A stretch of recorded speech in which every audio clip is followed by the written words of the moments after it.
Hey everyone, welcome. My name is George Dale, and I am part of CCA first and foremost because I have a son, Jeremy Dale, who has Golden Heart syndrome. He's 23 years old and doing wonderful. Thanks in a large part because of all the value that we've gotten from CCA over many years. So we're here tonight with a group of dads. And we're recording this right around Father's Day. So we're very excited to have a great group of dads joining us tonight to answer some questions about what it's like to go through some of the things we go through with our CCA kids. So just a couple of notes to start off. First, I want to thank everybody for joining this virtual program. As everybody knows, there's a lot of content online right now, and CCA is working to create a library of on-demand videos for the craniofacial community that is available on social media and YouTube. What our desire is that with these videos, parents who maybe receive a new diagnosis for their child can access hundreds of helpful tips or stories or perspectives like we're going to hear tonight, and empowers them to be able to support their child and their family as they embark on the craniofacial journey. With that said, I do want to point out that this is an informational session, and it's really for educational purposes. Nobody on the call is a doctor or a medical expert, and we're also not here intended to help anybody diagnose or treat an illness or condition. We can't, no one on the call can offer specific individualized medical advice. However, we have a lot of experience to share between the several of us that are on the call. Obviously, if you need medical advice, we encourage you to see your own physician or contact a craniofacial team.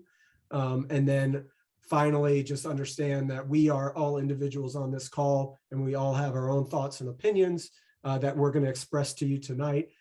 They don't necessarily represent CCA's thoughts and opinions. So please just recognize and respect everybody's individual's opinions. So with that, thank you again for joining. And now that we have those formalities out of the way, I'd like to ask our other speakers on the panel to introduce themselves. Tell us the name of your child and other children if you have them, and their ages, and where you live. And maybe I left out a couple of those key points. I do have two other kids, two other sons, in addition to Jeremy. One is 16, just started driving the last couple of weeks, and the other one is 20, working in his first internship during college. So excited about what those two are doing. And then we live in New York. So Johnny, do you want to go ahead first and introduce yourself? Absolutely. Hi, my name is Johnny McMahon.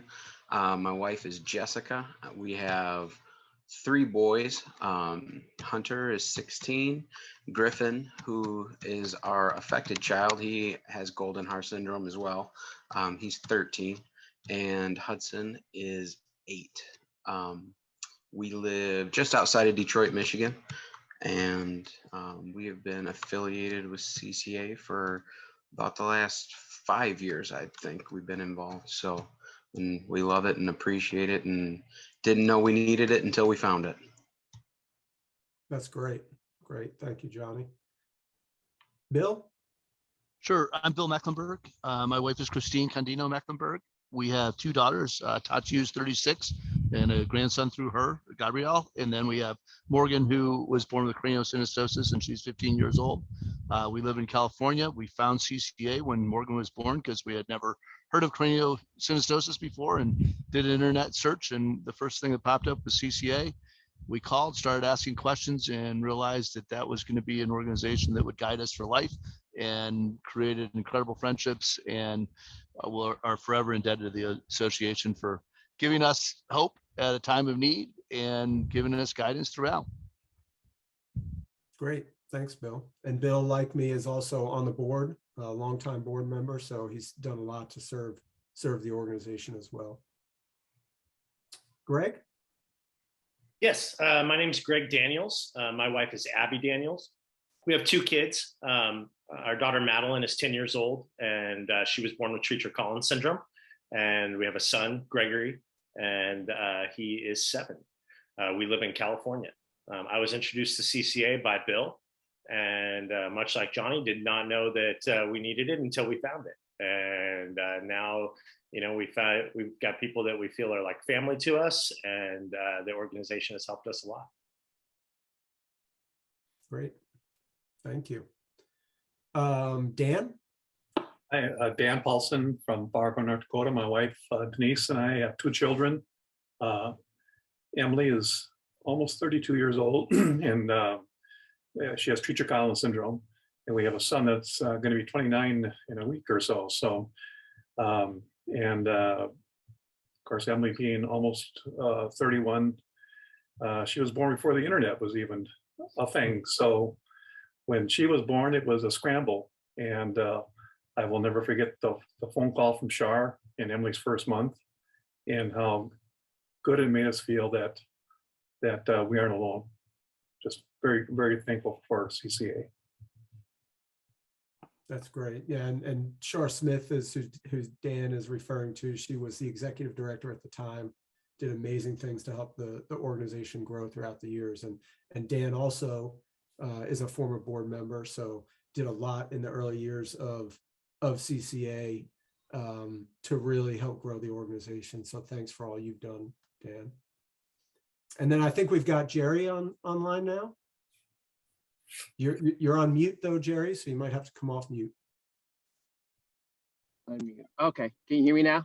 Yes, we can. Thank you. All right, perfect. Wow. I've been with CCA, I want to say now 7 years. 13, she was my first, and being part of CCA has always been an amazing part of our lives, because for those first 6 years was kind of tough. We kind of felt we were alone out there, and kind of going through all the procedures and surgeries. But then once we were introduced by Children's Hospital Philadelphia to CCA, it's been wonderful. Awesome. Thanks, Jerry. And Jerry, for anybody who hasn't been to a CCA retreat, is the best dancer at the retreat. I try to keep up with him, but it's usually not possible. George is a distant second, though. That's only out of willingness, not really out of ability. So, all right. So let's get into it here. Just so folks that are watching online understand the format. I've got some questions here that I'm going to moderate through with the group. We've got a huge amount of experience, as you've heard, on the line. So what we're trying to do is just kind of get into the heads of individuals and how living with your child has impacted the things you do, right? So I'll ask some questions. Not everybody will answer them, but we'll get some dialogue going on. So first question here is, did you know before your child was born that there would be a craniofacial condition? And maybe I'll start with Daniel or Dan. No, we did not, and it was quite a scene when it all happened. And poor Denise, it was a 12+ hour delivery, and she lost a lot of blood. And we were at one hospital, and actually the ambulance had to come and get Emily, intubate her, and bring her to the Children's Hospital here in Fargo. And since we're getting near Father's Day, the neat story was when the ambulance came to get Emily, I naturally thought that I would get in the ambulance, and it just so happened my dad, my mom and dad were also at the hospital, and my dad said, Dan, I think you should really go up and be with Denise. They'll take good care of Emily. And it was just good advice from the old man. That's great. That's great. And I did call on you specifically, just knowing the spectrum of the ages of our kids, as you indicated earlier. It was highly likely you didn't know. I think Correct. there's a lot of people nowadays that have the ability to find this information out if they choose to. Yeah. How about Greg? Same question. Did you have any inkling that what you were getting into? No, not specifically. We found out during an ultrasound. It was actually Abby's OBGYN who pointed out that Madeline had a small jaw or no jaw is really what she was kind of pointing out, and we had no idea what that meant. But she referred us to a specialist, and we didn't really know what was coming. I think we heard Pierre Robin before she was born, but she wasn't diagnosed with Treacher Collins until I want to say she was a couple months old. We went to a geneticist, and when the geneticist walked into the room, she's like, "Oh, she has Treacher Collins." I'm like, wow, okay. So that was our story, but no, we didn't know what to expect. Madeline was delivered in an operating room with 30 people in the room, and I was not allowed to be inside. I had to wait outside while they delivered, and then and then I just chased her through the hospital as they took her upstairs. Amazing. It's what those first days are like are really incredible. In a shocking way, and kind of what we all have to carry, both us, our spouses, our families, through those early days. And maybe that takes me to the next question. So for some of the others on the line, maybe I'll go to Bill. What were those early hours like, and what were you going through at the time after the birth?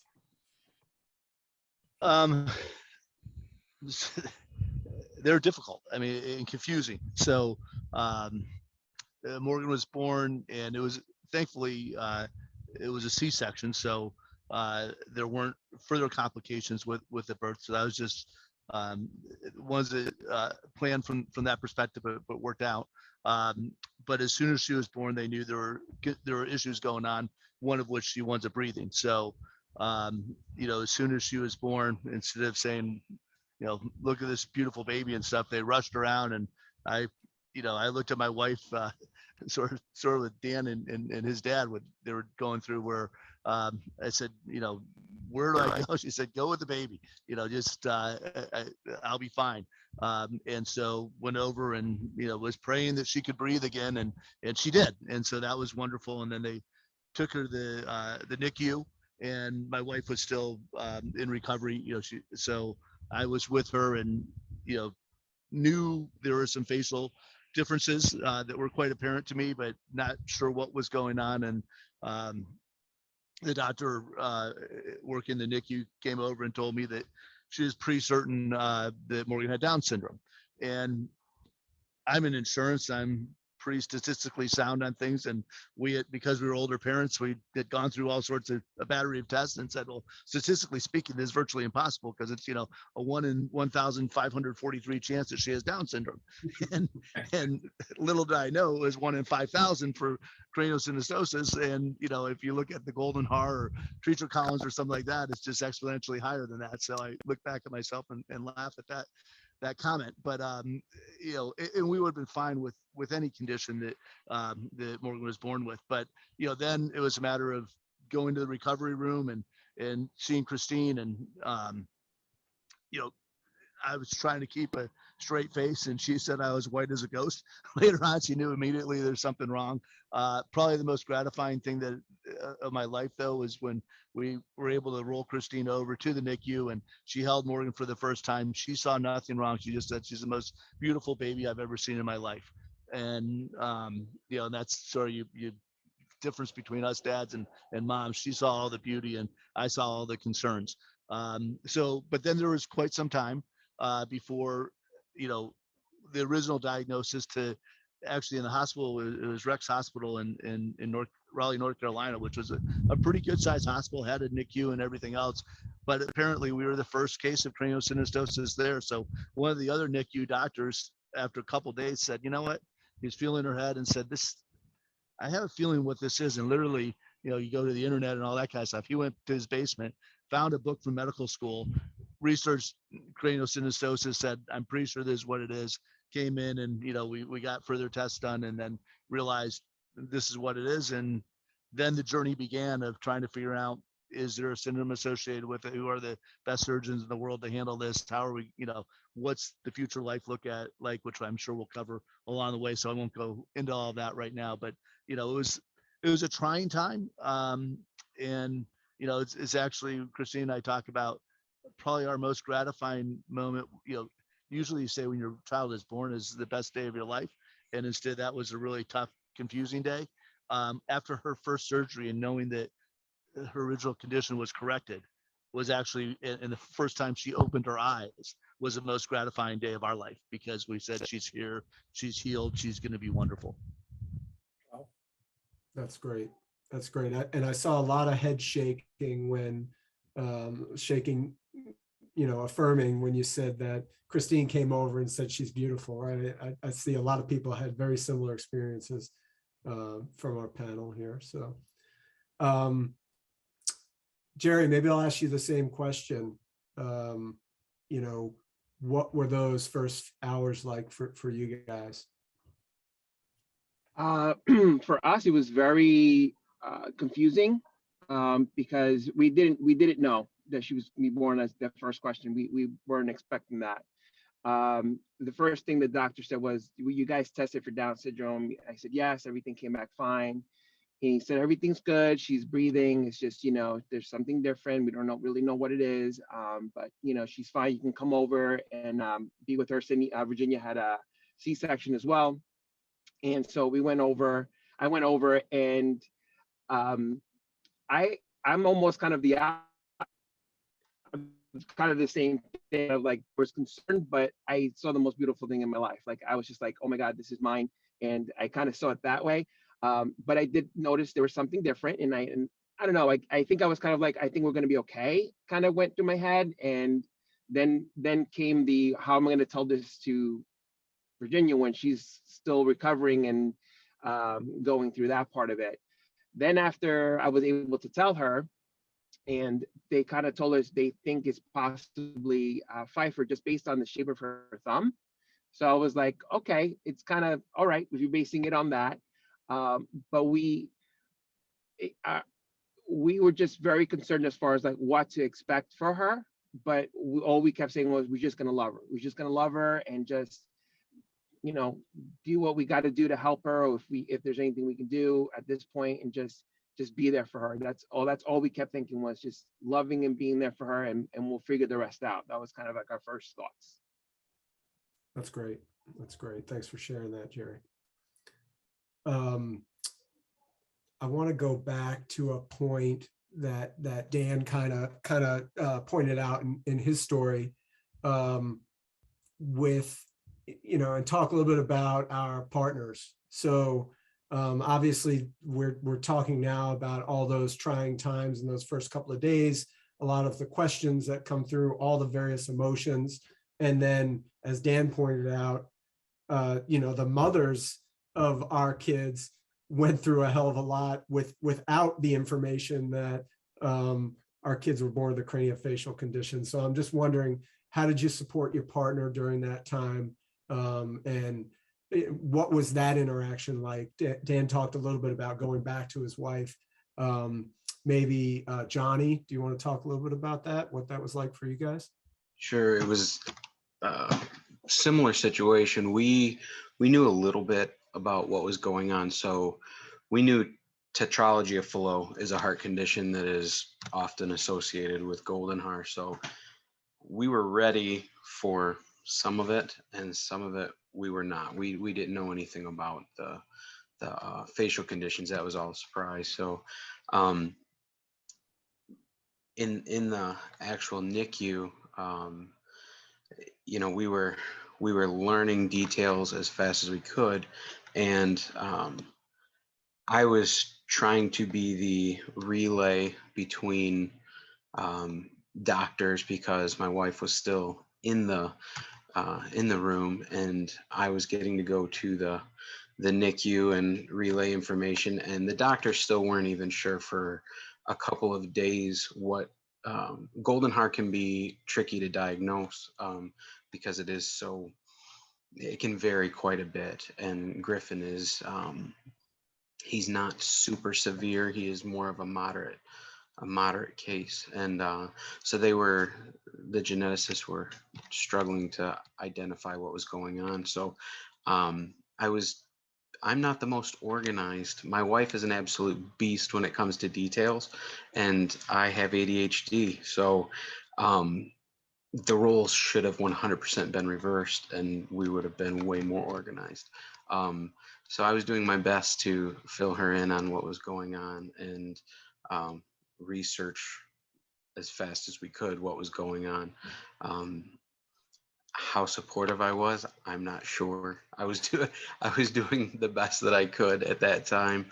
There's just, they again see the baby for what it is. They're, a beautiful baby. And like you said, Bill, I'm paying more attention to, well, this is different. This is different. This is different. And, I've got all my worries, but I did my best to relay what the doctors were telling me to her and keep us abreast of the situation. Great. Thanks for sharing that. Okay, I'm gonna let's shift gears a little bit here and talk about medical care.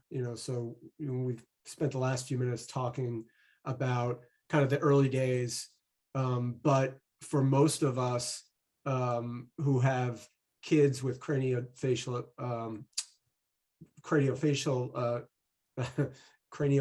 conditions, sorry,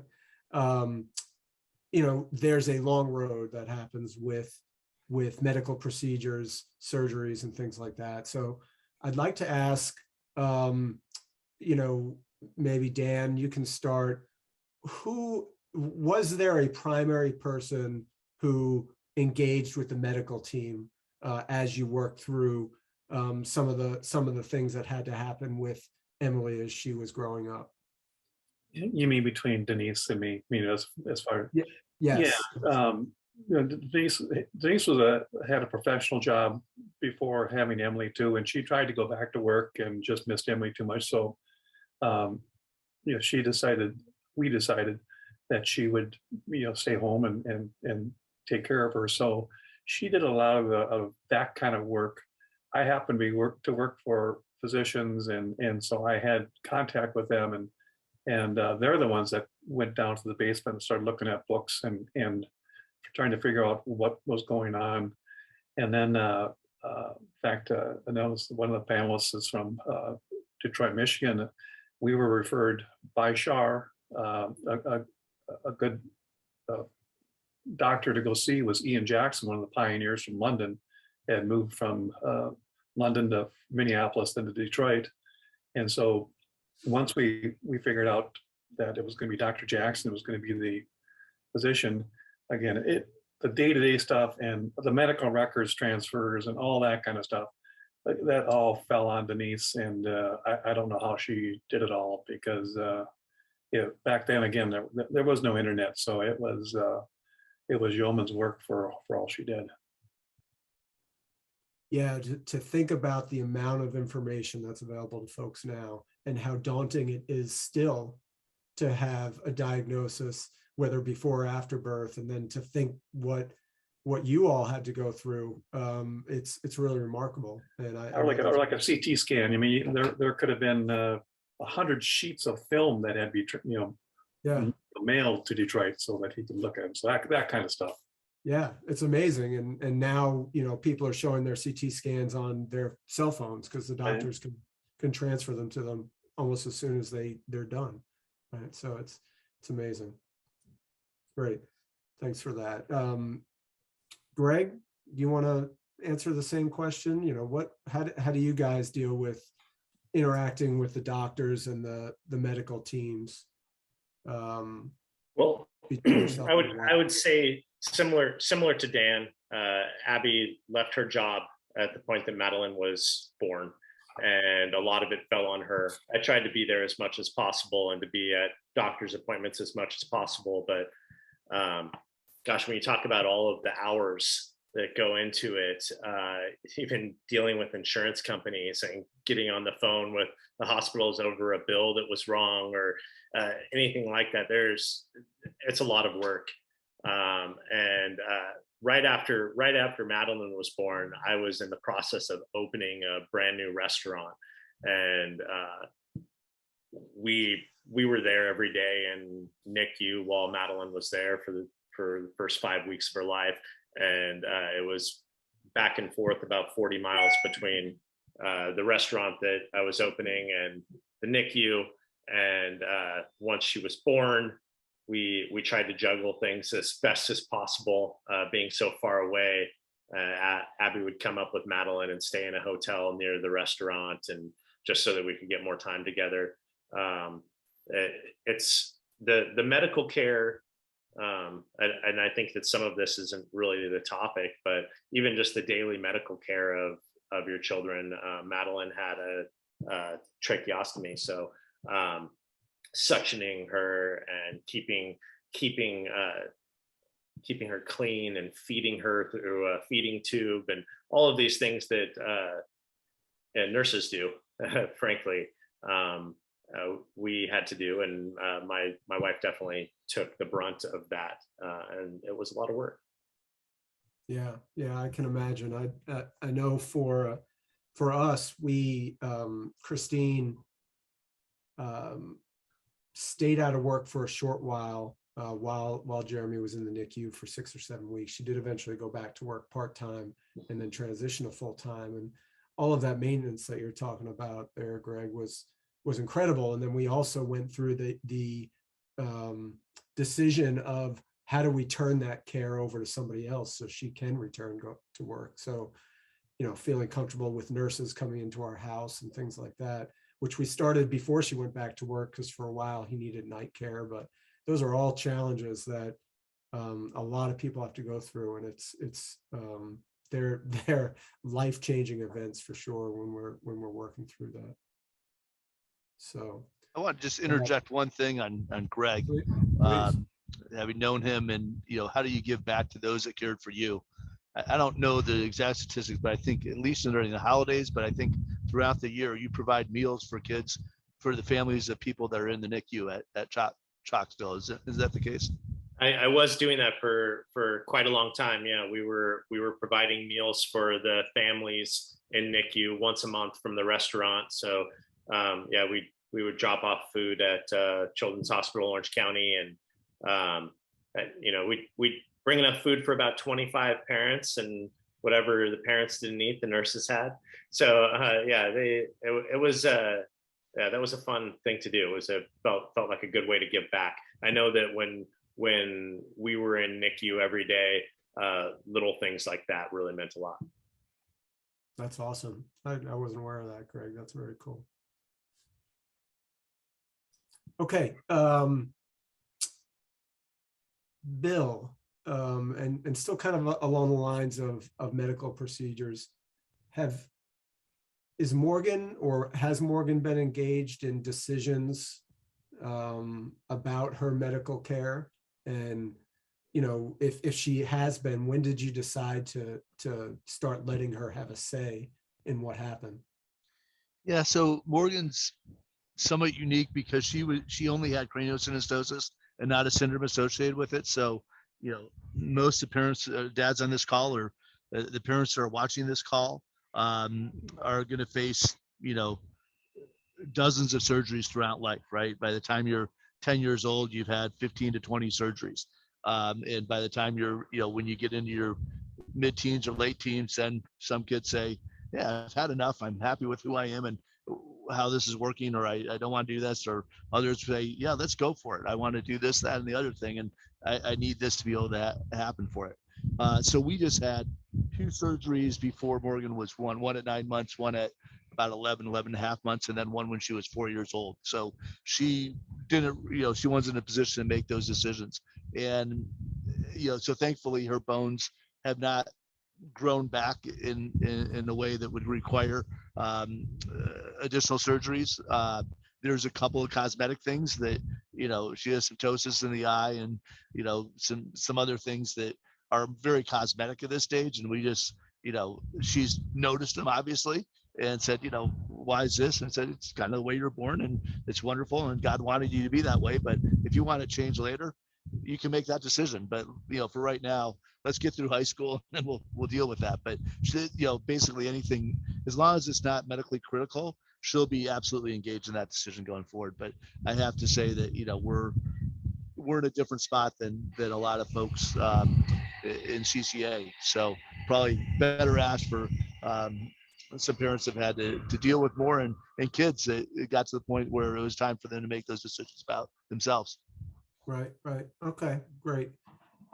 Maybe I'll go back to Dan then, because I'm certain you got to that point obviously with Emily now in her 30s. So how did that work out for your family? Yeah, I mean, I think it was functionality. We're always looking at the functionality, and then once it got, Emily got to her late teens and a lot of the functionality was taken care of, then it became, do you want prosthetic ears? Because I just loved to play with the little nubs that she had, and if she was going to have prosthetic ears, those were coming off, and she jumped at the chance of those kinds of things. But she still has an open stoma. She's a nurse and still has an open stoma, and she's fine with that. So I think she's at a position where she's going, I'm happy. I'm never going to have the surgery where I'm going to look normal being not unique, I guess. And I just think she's at a place now where she's, if someone looks at her for her uniqueness, she's way past that now and is accepting, and it's more their problem, not hers. So I think she's done. Yeah. I'm going to interject one more time here. I apologize, but it will be more than one more time. Everyone knows me well enough, but I didn't want to miss the subtlety of what Dan just pointed out. Emily's a nurse. So for you new parents, you're wondering what the future is of your children. She's a nurse. She has a boyfriend. She's completely confident. She's a wonderful grown, 31-year-old woman. And so, if any message you get out of here, that was just his comment about her profession, but it's meaningful. He's going to worry about her the rest of her life, because all of us as any parent are going to worry about our kids the rest of their life, whether they're born with a craniofacial condition or not. But it's pretty inspiring as you go to CCA retreats and you get to know some of these other families, what these kids have accomplished in life. And it's just invigorating. Yeah, that's right. She mentions often that, patients will look at her when she walks in the room and, basically say, what happened? And when they explain, or when she explains, it's more of an understanding, well, she's been through a whole heck of a lot more than I'm going through here. So it's instant respect more than anything. And of course, Emily is able, she's pretty good at accepting that kind of stuff. But yeah, it's, like I said, it's very difficult going through the process, and you're exactly right. I think about her, I worry about her every day. She goes to work. I hope nothing terrible happens, but that's no different. I worry about my son going to work every day too, and hoping things work out for him. So those are great comments from both of you. Thank you. I know that for us, we involved Jeremy in discussions very early. I feel like saying that we gave him choices, it would probably be giving ourselves too much credit. I don't know that we went that far. But we definitely engaged him in the conversation, tried to make sure he understood what path we were going down. And then as he started getting older, we started giving him more latitude to help drive decisions. And he's reached a similar point that it sounds like Emily has, where, he's like, why would I want to do anything else, especially if it's this complex procedure? He had some things he was really excited about, getting the prosthetic ear, just like you said, was something that he was really interested in doing. But when we talk about, hey, do you want to try and get another bone graft to fill out your cheek? He's like, no, why would I want to do that, right? Probably the bigger shock for us wasn't necessarily involving him in the discussion, but when we get to the point that now the doctors don't want to involve us in the discussion unless Jeremy approves it, right? Because now he's an adult, and that was very traumatic for us, and realizing that we lost control. And it was never in a bad way, but it's just that feeling when you're so involved with it for so long, that then that role shifts, and now it's on your child to be able to carry that burden and decide if they want you involved with it. It was quite shocking. So that was a real learning for us through surgeries that was just very challenging. All right. Can I interject something too? And I think please, Jerry Johnny, wants go to ahead. also. I wanted to, from the kind of the flip flop perspective there. Griffin didn't have any input on his open heart surgery at 4 months. We went ahead and made the call on that one, but he has a hypoplastic thumb, and at, I want to say right around 1 year old, they very strongly, almost to the point where it was offensive, wanted us to remove the thumb. If you don't do it now, it's going to be too hard to do it later.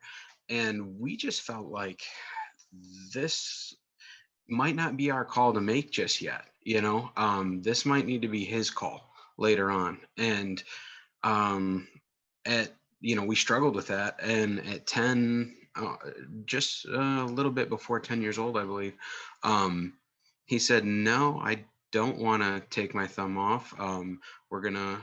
I choose to reconstruct it and bring some muscles over. It'll never perfectly oppose like a normal thumb would, but it's functional now. And that was his call. And, we just didn't want to kind of take that away from him, so we've also looked at it from that perspective. I think that's an incredible point, because one of the biggest roles we play as parents and it really has nothing to do with our kids, right? For any kids, is being an advocate for them. And, I think that the unique challenge that folks that are part of CCA face is a lot of time that advocating goes against a professional's recommendation. In your case, a doctor is telling you that, hey, we advise you to remove this. And you're saying, no, now's not the right time. I understand there's some risk to that, but for us and for our belief of what we want our child to have some input in that, it's really, really important to kind of understand how you have the ability to advocate for your kids. And we've talked to many people in our school system, particularly about IEPs, and not craniofacial kids, but those types of things.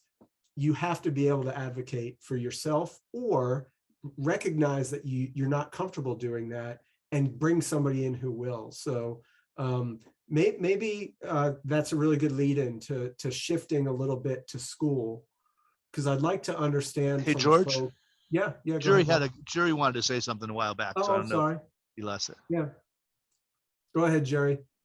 Sorry, I just wanted to say, as far as decisions for Sydney, she at first, when she was like 11, 12, she started kind of realizing her eyes looked different. She was able to do things like she was into makeup and stuff. So, and she noticed that she could put mascara, what's it called? Eyeshadow on her eye without closing her eye. And that was like a big magic trick that she'd love to do. And she started realizing, wait a second, everybody else can close their, open their lid, and they have to close their eyes. And then she kind of to feel, wait a second, that's too different now. I'm too different. And she started to talk about, at first, not doing the forehead advancement for her eyes. And then after she started to become a tween into teen, she's like, I want to have that now. So we were kind of like, well, this is a decision that I think is for you, because we want you to feel comfortable with you and who you are. And if you feel that that's something's going to help you, absolutely. But then she hates the word surgery. So I'm like, but it's surgery. So it would have to be surgery. So she's like, all right, I still have to think about that. Then she got a Baha for her hearing, because she's hard of hearing in both ears. But the Baha would have had to put an anchor and put the Baha device on it.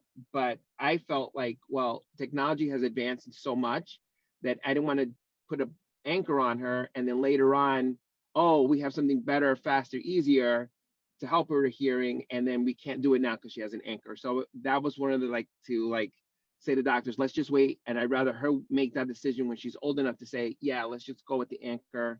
I'm fine with that, or not. Great. So just kind of giving her that, those balance between, do you feel like it's good for you because it's more of a, kind of physical thing, or is it more like this is going to help you in the long term? Yep. Yeah. I think helping our kids understand the options, right? And that the importance of their decisions is just an incredible way to help them grow, right? And help them learn about how to deal with these things as they go forward, when they get to the point where they're the one responsible for it. So those are really great points, Jerry. All right, we're about 5 minutes out from the end of our session here, and there's two questions that I'd like to ask everybody. I would say they're both pretty easy, but I think that they'd be really, really helpful for the audience. So the first one is there either a piece of advice that you'd give a new parent who's just kind of received a diagnosis for their child, and they've come to the internet to search for some information. They found this video with all these great dads on there. Is there something that you would want somebody to know that you've learned, or alternatively, something that you wish you knew, that, it maybe in hindsight, it would have been great to know, but you learned the hard way that you didn't know that, right? So just a little bit of advice that you'd pass along based on all your experiences. Bill, you want to go first? Sure. The first advice is find the medical community that you're comfortable with. So CCA can help you find, there's, 40 some odd true craniofacial centers across the country. And they have the geneticists, they have the neurosurgeons, they have the plastic surgeons, they typically bring in orthodontists and dentists and ophthalmologists and everything else for, that you have a team of people kind of looking after your child. And, we interviewed a number, and some we weren't real comfortable with. And the one we found, happened to be in San Diego. We lived in North Carolina. And so we flew across the country to be with them, even though, there were plenty of others that were close by that were perfectly wonderful too. But you have to have confidence in the medical team, and then keep that open dialogue.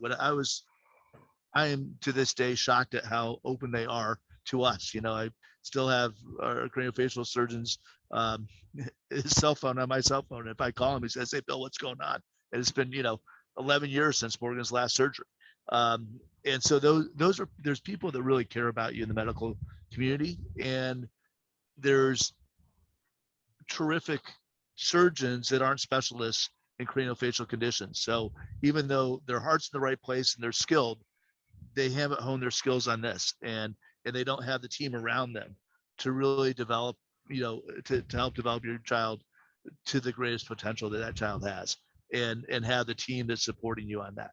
So that to me is, the first thing is pause, take a moment, or if you're not comfortable, find someone else, because there's really an incredible caring community. And, through CCA, you can ask about, other people's medical care and get advice and that sort of thing, as far as why you chose this group versus that group. And, I'm not suggesting one's better than the other, but you have to find the one that's comfortable with you, because you're going to be with them for life, or at least it's going to feel like that. Yep. Great points, Bill. Thanks. Dan? Yeah, I mean, I would say two things that, as I look back now, that were the most important. One was a simple one, and that was, Emily was about a month old, and I still wasn't sure where I signed up for this whole thing, and how am I capable of getting through this?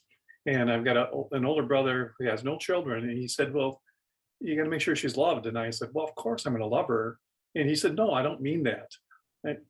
I mean, she needs to know that she's loved."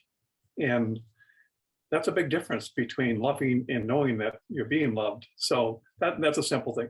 But the other thing that I think that really helped us is we got so many people involved in Emily's life right away. I mean, I come from a large family. I have 13 brothers and sisters.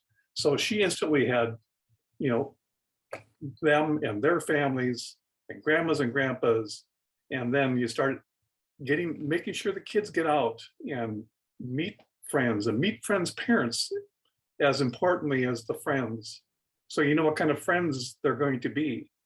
But just make sure you just keep expanding the contact list so that, when they get to be a teenager or when they're down in the dumps, they can go look back and say, well, my Aunt Lisa, I can talk to her about this. That kind of thing is the best thing I think that Denise especially did was Emily just always was put out there to meet more and more people. And she's still doing that today. That's awesome. And it's shown as she becomes a nurse, she gets to meet new people every day, like you just said. So that's great. Thank you, Dan. Johnny? I think the one thing that maybe we could have done a little better was learn to accept help sooner. I have a hard time, and my wife does also, accepting help from other people. And we found out about CCA a long time before we ever got involved, and we regret it because we didn't fully realize how important the community was. You can learn about these things as you go along, but to have folks that have been way further down this road than you may ever go, be able to guide you through some of the things that you're going to encounter. It's priceless. And, just having folks that understand what you're going through, even extended family, they can't really fully grasp some of the situations that you go through because they don't get to see it every day. And but to have those other families they're in the trenches with you, if somebody finds this video and they're wondering, well, I don't know if this is something, just do it. Just reach out to folks. And another thing is, you guys mentioned IEPs. We had been encouraged, oh, well, he's doing so much better. You probably don't need this IEP anymore. You probably don't need this. You don't. Take the help and hold on to it. It's not that you don't deserve it. It's not that somebody deserves it more. Take the help. And if somebody's willing to show you something, tell you something, just go ahead and humble yourself and take the help. Very good. Great advice. Great advice. Thanks, Johnny. All right, Greg. Well, I feel like I'm going to echo what Johnny said because much like his experience, Bill told me about CCA long before we actually got involved with CCA. So for those people that are out there watching this, jump in. It's very life-changing to be in a room with people that understand you on a level that others can't. That experience can't be matched. The other thing is advocate for your kid. Fight for everything. Just like Dan said, show them love, make sure they know they're loved. And then getting out and experiencing things. Don't hide. Take them out. Let them see the world and experience life just like any typical child would. We never held back with Madeline, and we took her everywhere. And just it wasn't different for us. We wanted to make sure she didn't feel different in that way. So that would be my advice. Awesome. I think I love the advocate piece. I know I mentioned it earlier. I think there's always more out there than what we're offered as parents. And I don't think that's necessarily because people are trying to hold stuff back. A lot of times they don't know. They don't really know. School districts don't know what they can provide you until you start asking the questions. And, we asked a lot of questions about assistive technology when Jeremy was younger, and they didn't know they could go out and buy it for him. And then once they started researching that, they could do that. Similar to Jerry's comments earlier about when you challenge them to go explore and go a little deeper, you find out that there's more that they can offer. So the advocate piece is huge. And again, it doesn't have to be you. It can be, it could be anybody that you feel comfortable coming in and advocating for you if you're not that person. So. One of us. That's right. And anybody on the phone. Actually, I would offer up my wife, because she is a beast. She is she's going to get everything she can. She does a great job with it. So, George, one thing I want to add, kind of tag team, and something Dan said and Greg said was, Dan's brother said, make sure she knows she's loved, right? And that's really important. It's extremely important that your kid knows that they're loved. But we also find out that sometimes our love isn't good enough, right? And so by bringing your kids to the CCA retreat, when they start to be able to recognize that they were born a little different, they might look a little different, that sort of thing. When they walk in that room and they find other kids that look like themselves, or their siblings find out that there's other siblings out there that have a brother or sister with Treacher Collins or Golden R or Pfeiffer or what have you, that it is the most relieving feeling in the world for these kids that we can't imagine. We know it now because we've heard them express it. But that's where, when Greg was saying, get involved and take a chance and be there. I think that's, not trying to, I am trying to promote the CCA retreat because it's life changing. It really is. Absolutely. Right. That's why we keep going back, right? It's life changing, and it continues to impact you long after that first time. So, hey, Jerry, how about your advice for any families out there? Well, with Sydney, it was the same thing. We were just like, you know what, we're just going to treat her like any other kid, just do the things that we got to do with her.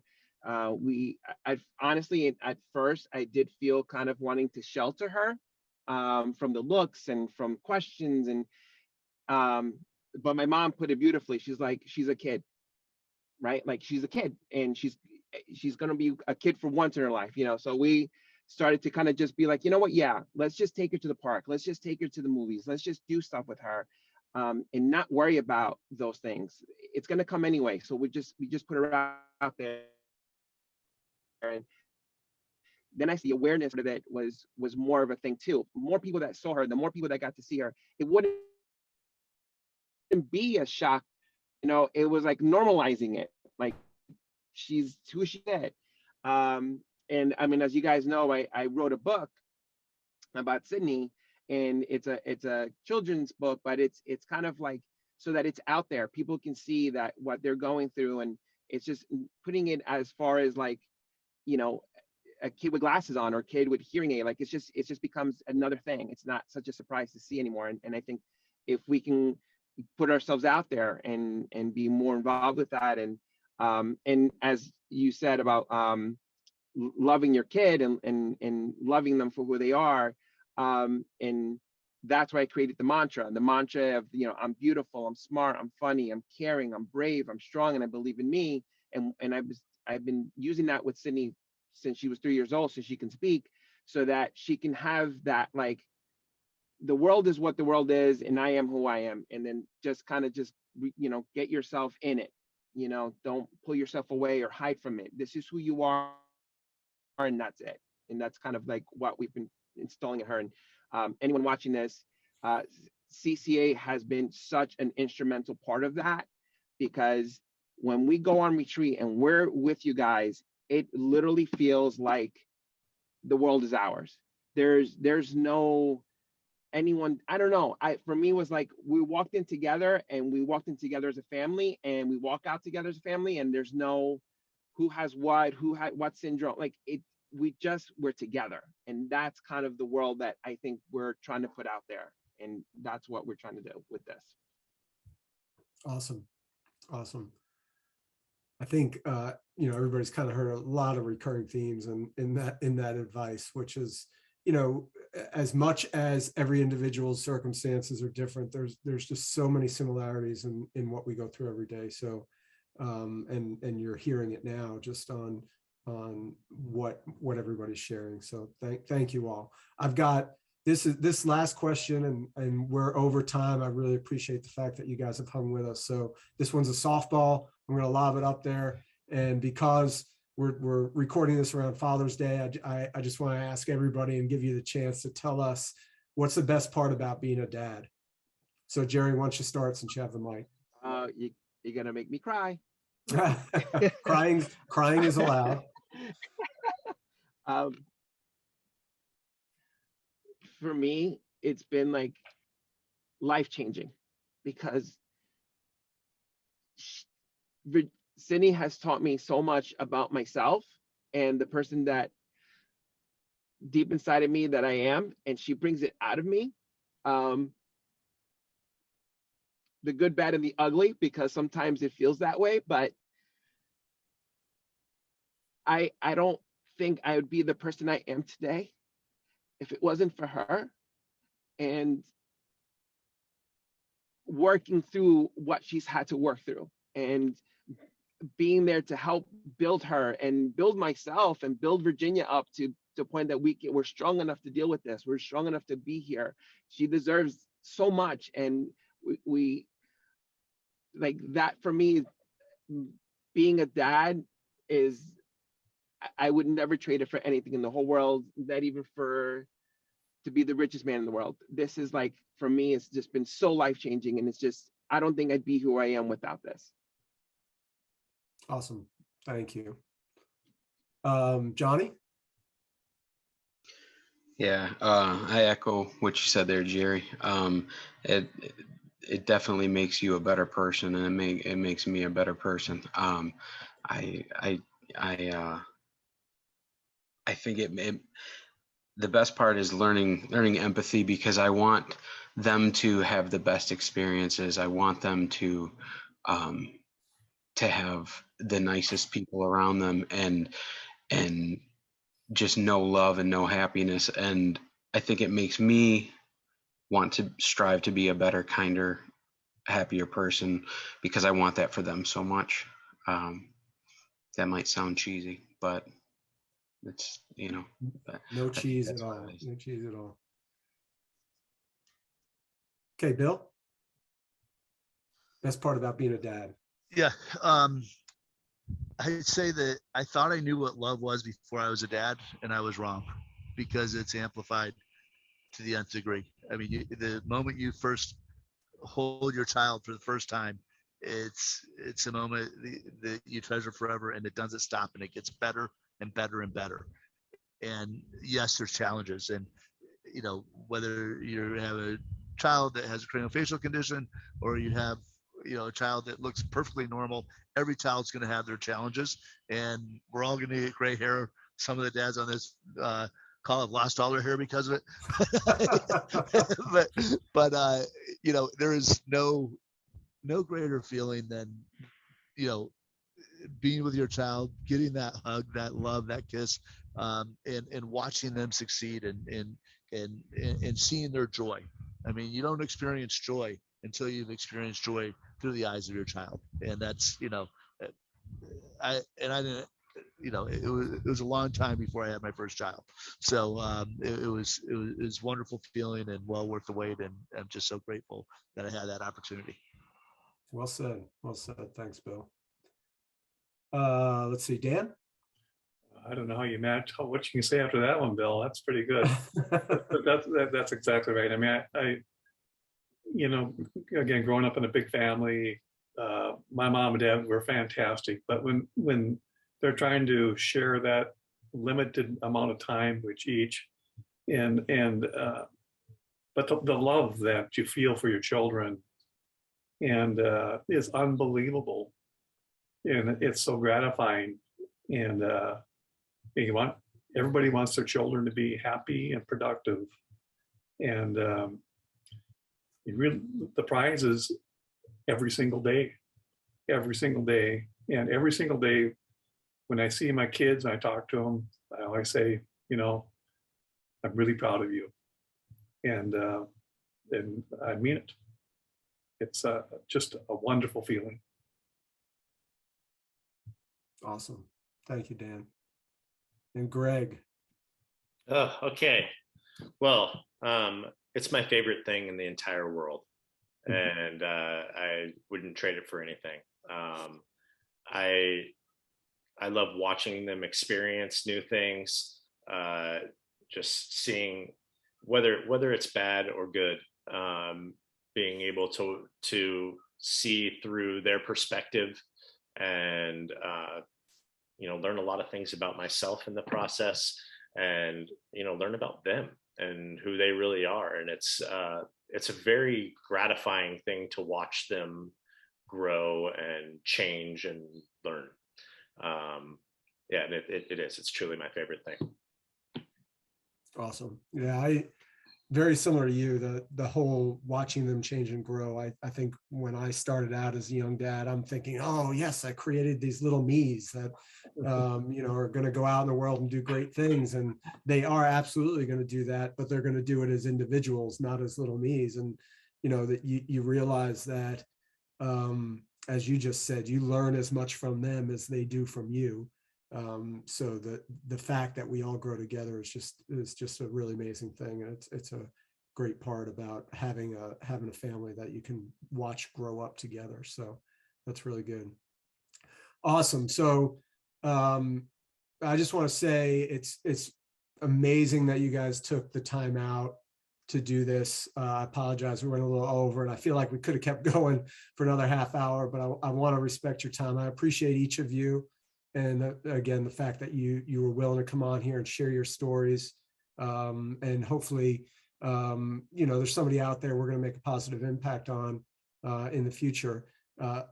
That being said, I think everybody on this call already does that. We are making a positive impact every day, so that's really awesome.